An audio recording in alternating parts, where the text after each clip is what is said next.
Good morning, everybody. Hi, good morning. Good morning. My name is Rita Carroll, and I would like to represent you on the Orange Town Council. A lot of you probably don't know who I am, so we're going to start off with who's Rita. I am the last of 7 children in a large military family. I was born in Fargo, North Dakota. My parents are from Mason City, Iowa. They were both farming families. My dad was the youngest of 7 and joined the military during World War II, and then remained a career military officer his whole life. So that's how I grew up. And we moved about 17 times. So I had lots and lots of neighbors during my life. When he retired, we were in Northern Virginia. I went to Annandale High School and graduated from George Mason University with a computer science degree. And for the last 38 years, I've spent my career serving the country with the software requirements for the U.S. federal government. Currently work for Red Hat and still support the U.S. government for their software requirements. About 5 years ago, I got really tired of Northern Virginia for many, many reasons, and I decided to move. So my son, who is disabled and lives with me, we started looking for beautiful old homes on over 40 acres in a nicer, kinder community where we could spend the rest of our years. And Orange won head over tails. It's a wonderful place to live. This is the best community in Virginia. And I want to work for the next 4 years to make this the best place that we can make it. So why am I running for town council? And why am I running as an independent? I think people can look at my voting history, but I wanted to run as an independent because I want to represent every voice in Orange, no matter of race, age, income, political, gender. Every voice is equal and every voice should be heard equally. The reason I'm standing here today is I've been on the Planning Commission for a couple of years. And there's about 6 of us, and we sit and we are drafting the 20-year plan for Orange. And I really want to get the whole town involved. I want to get the youth involved. I was sitting there thinking, in 20 years, when we go through this exercise again, I'm going to be 83 years old. So who's going to pick this up and run with it once we get the plan drafted? It needs to be modified, it needs to be implemented, and we need our youth involved because they're going to be here in 20 years when this plan is being rewritten. Their future is our future, and this town needs them to be involved. We need our kids to stay here.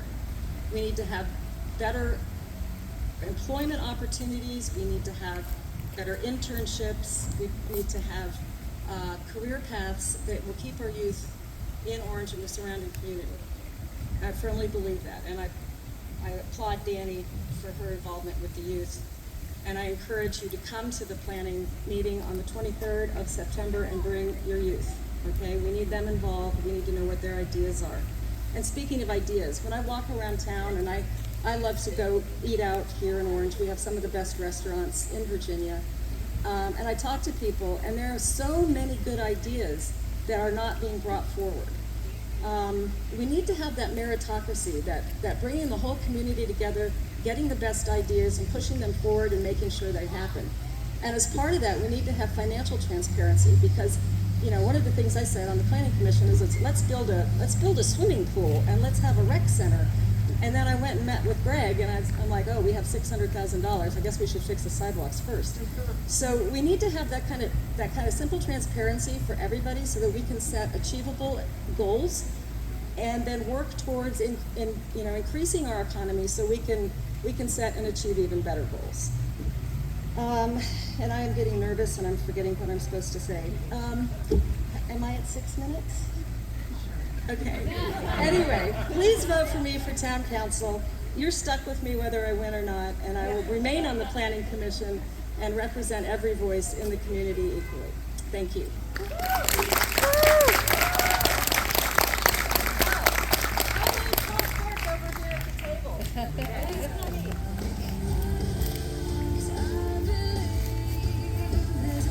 I would give a little background on the candidate I'm introducing, but I think I'll leave that to Mr. Harrison.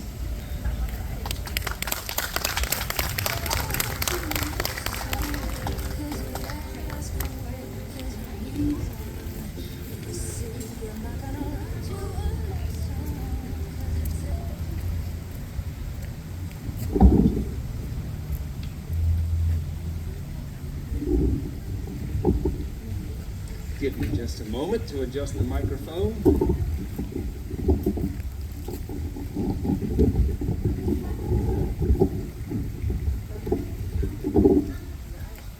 All right.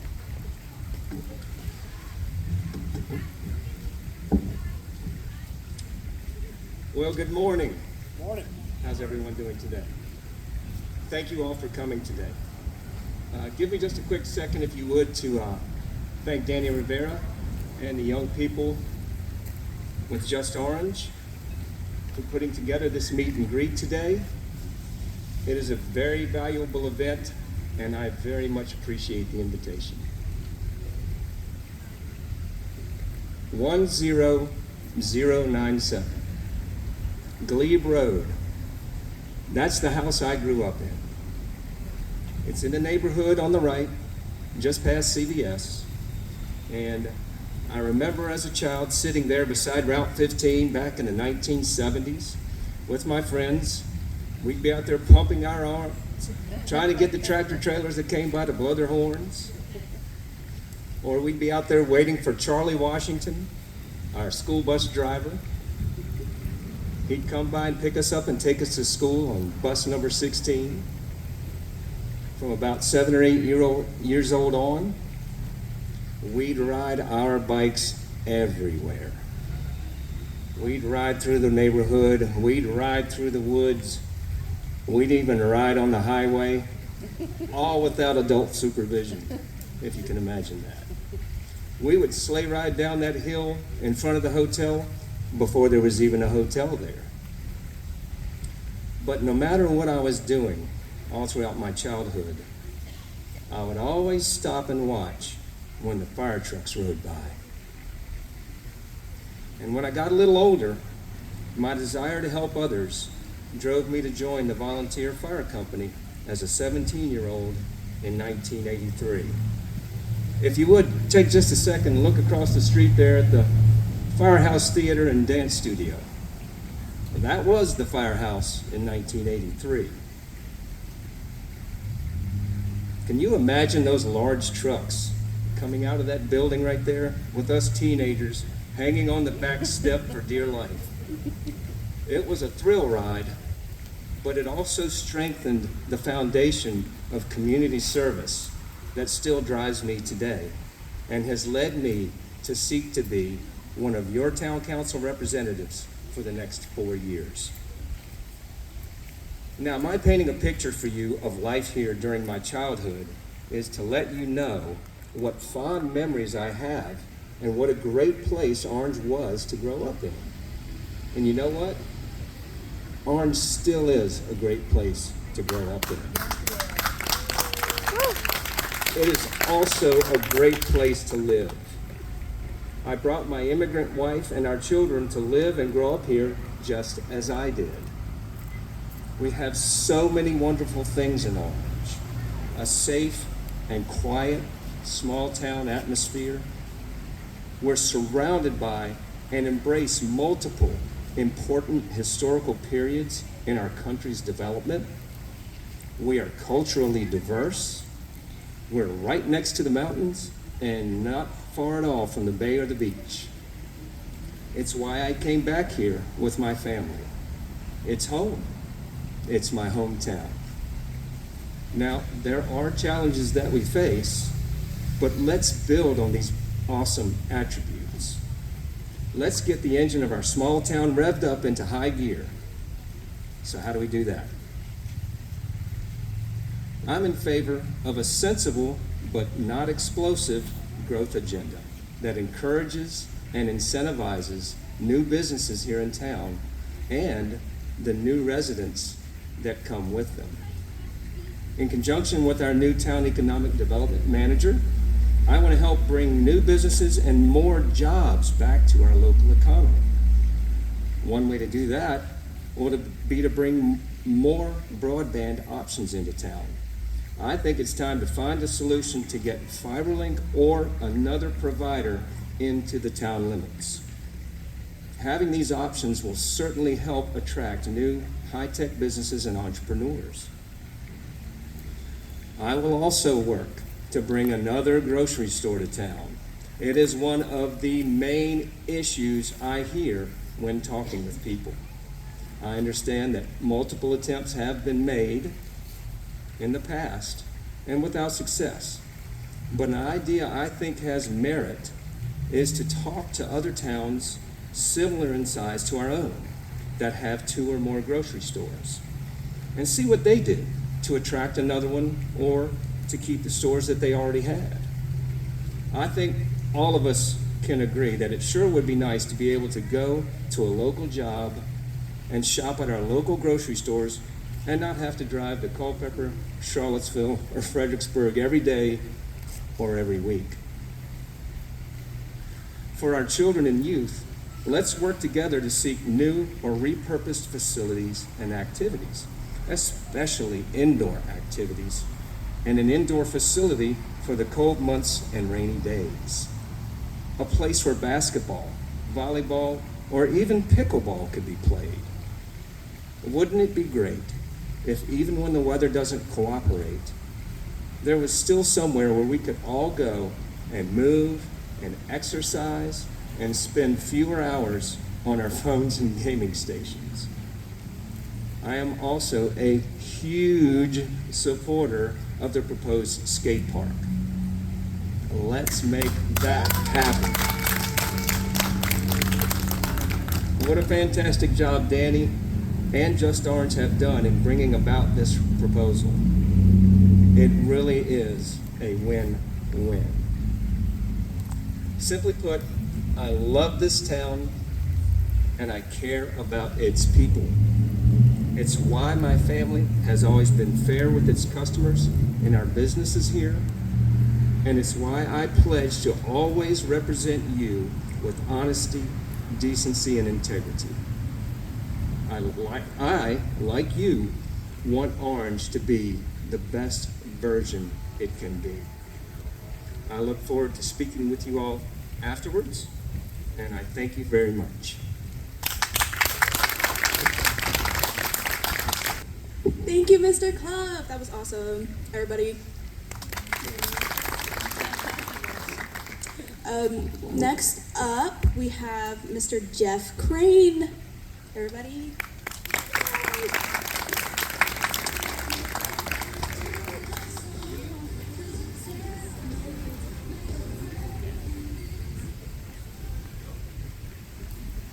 Good morning, Orange. How's everybody? Everybody excited to be here and watch Democracy in Progress?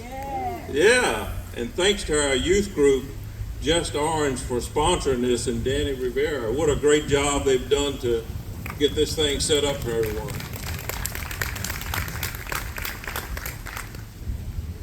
I've decided to run for town council.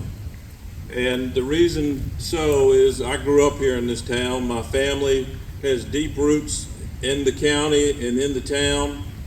And you know, life's a game of inches. And within a few inches of this podium, my life was influenced tremendously by several things. Number one, my first home was right behind the Holiday House in Tomlinson Court. My parents built that home on a GI Bill around 1960. My dad owned this service station at the corner of Main and Caroline Street. His name was Ernest Crane, and Ernie, as they like to call him, was at that service station for nearly 50 years. I had the great opportunity, being a kid, to grow up around that service station. And I got to meet every walk of life, from the poorest person to the richest person. Doctors, lawyers, you name it. And my dad kept me really busy washing those doctors and lawyers' cars. And I did that from about the age of 13 on up through high school. And I wouldn't trade anything in the world for my time working up there for him and meeting people and learning about people. And it was a wonderful experience, and I wouldn't trade anything for it. The next place that's inches from here is the Orange Baptist Church. which I grew up in and was baptized in. And the church was a big part of our lives during the 60s and into the 70s, and Vacation Bible School and things like that for our youth were very important to us. And it formed us and molded us into good people, and that's why I want to serve our community. We talk about things that we want here in town. Everything costs, and we know that. I would love to have a community swimming pool similar to what Gordonsville had. I know they're having some struggles redoing theirs right now, but it would be so nice to have that, but it costs a tremendous amount of money to do something like that. So we have to draw clean businesses into Orange so that we can get a tax base, not from the homeowners, not from the workers, but from the businesses. The business taxes would create a tax base. And then we have a problem. Most of Orange, if you look around, there's nowhere to build anything new. We have one pad out on 15 South that I'm hoping will support another grocery store for us. Because like Harrison said, the biggest comment that I hear from our constituents is they would like choice in another grocery store. And I fully understand that. My wife and I, Kathy, we go out and shop, and a lot of times the shelves are not full, and there are things that we want to get and we can't get, they're not there. And I feel like that the new developments that have come into town are putting a stress on the food line, and I think that we do need another grocery store. And I am in support of that 100%. And so I asked some of the people in the town government, what have they done to attract another grocery store? Because I was interested in this, to find out and to know what's going on with it. Well, they told me that they had contacted a couple of the chains, and they said that we don't have enough population here. So I thought on that, and I came up with a solution that I think may work for us to attract that second grocery store. And here it is. I know in the Commonwealth of Virginia, there are other towns with similar population as Orange and demographics. Let's call the town councils or the town government of those towns that have 2 grocery stores or maybe even 3 grocery stores. And let's ask them, how did you attract that grocery store, that second one, to come into town? There's got to be a way to do this. And I know that people are not happy with just one grocery store. So that's one of the big points that I really want to focus on. And draw clean businesses in here to develop a tax base so that we do have money where we can build a swimming pool and do things like that. Now, the skate park, I'm 100% for it, Danny, and we want that skate park for our youth. They deserve it. There's not much for them to do, so we want this skate park for them to be able to have a place to go and have fun. It's good, clean fun, and the place that we're looking at is near the police department even, so it would have protection, and we're hoping that we can get this skate park accomplished very quickly.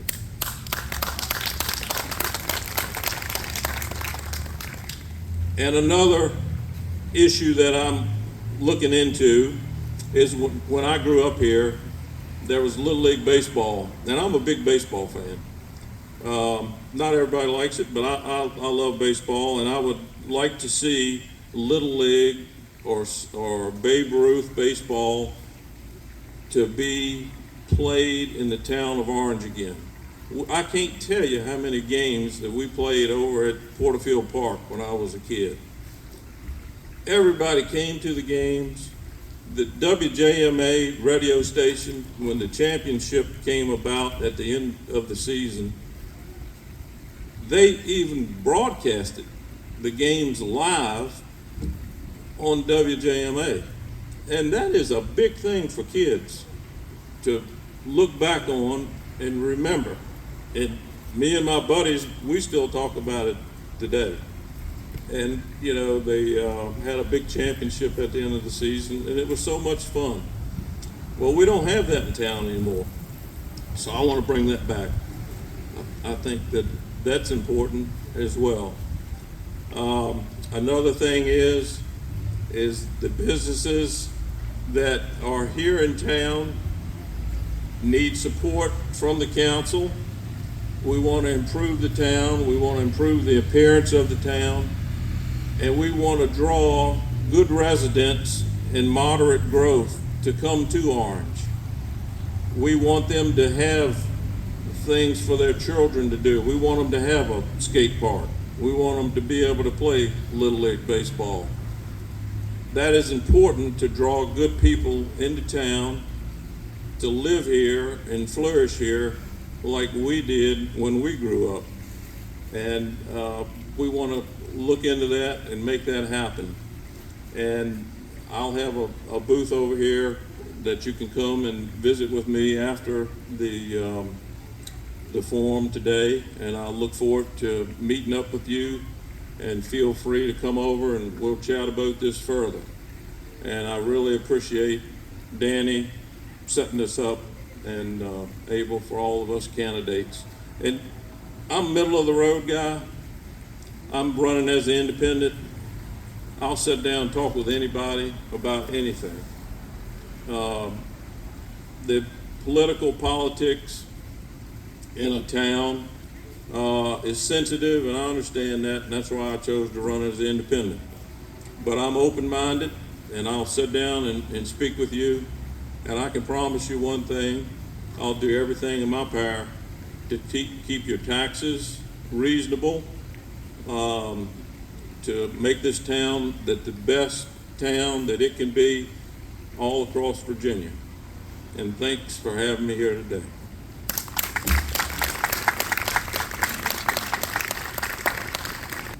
Thank you. That was great. That was great. I said awesome last time. You're all awesome. I would like to introduce now our final candidate of the day, Mr. Delmer Seal.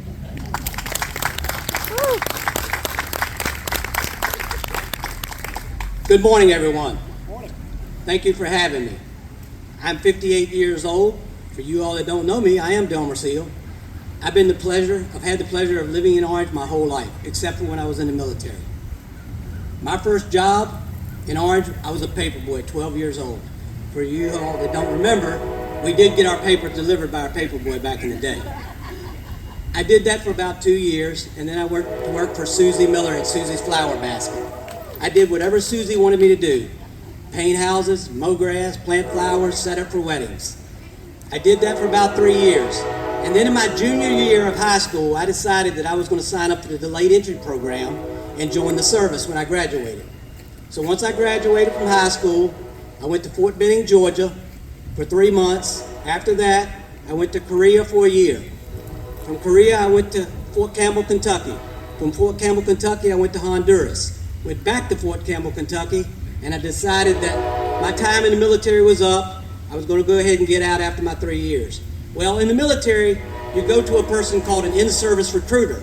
And what that person is he's a salesman. He's a car salesman. He tries to keep you in the military. So he says, I'll give you whatever duty station you want. I'll give you whatever schooling you want. And I say, nah, I'm done. I'm going to go ahead and get out. I'm going back home. My father-in-law has me a job with a local phone company. So he says, well, what about the United States Army Reserve? I was like, no, sir, I really don't want to do that. He says, well, what if I give you $7,000? Well, I'm a 21-year-old person, and this man's going to give me $7,000. So I say, what do I have to do for that? He says, well, you have to go 1 weekend a month and 2 weeks every summer. I said, well, where do I sign at? He said, right here. Always be careful when someone's offering you money. There's a catch with it. So I went to my unit, which was in Culpeper.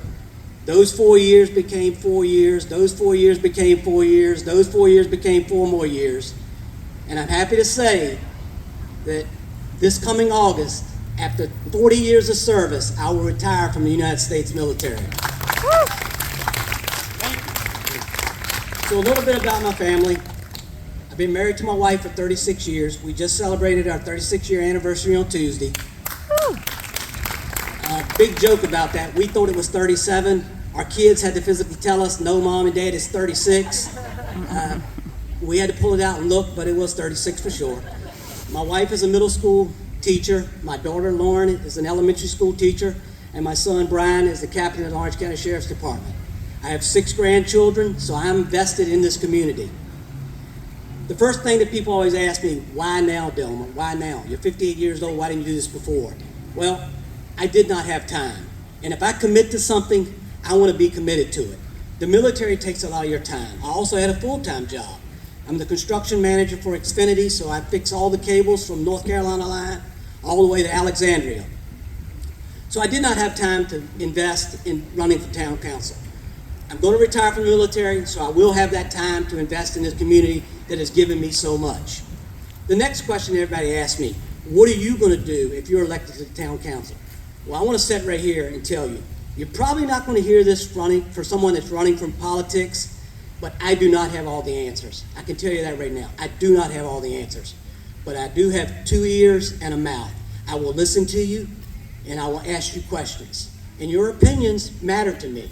You may have a better idea than I have. The next thing is this town is not broken. If you think this town is broken, you really haven't been anywhere. This is a very good town. The crime is low. Yes, we need a few things in this town. But if you own a home and you need a car, you're always working on that too, right? You keep improving what you have. But the town is not broken. We have good employees. We have good leaders. All right. The last thing I will say is I want to give these young adults some advice. No matter what you're fighting for, no matter what your opinions are, you're going to be told no. Don't give up. Don't let that moment define you. Get more people involved in your cause. Take it back to that board or that person that told you no. And even if they tell you no again, do not leave that meeting angry or upset with that person and say they don't care about my cause, they don't care about me a person, and I don't like them and they don't like me. Because that is the worst thing that you can do. Because one day that person will need you and you will need them, and you'll be fighting for the same cause. And you will not know how to act or speak to them because of the way that you interacted with them the last time they told you no. Do not burn your bridges, because you never know when you have to cross them. And if I'm not elected, or if I am elected, I will stay in this town. I will live in this town. I will shake your hand if I see you in the grocery store, if I see you on the street, because that is the person I am. And that is the person that everybody here needs to be. No matter if you win or lose, no matter if you like the outcome of what they told you, we're all Americans and we all belong to the town of Orange, and we're all citizens of the town of Orange. So thank you very much for your time, and vote for Delmer Seal.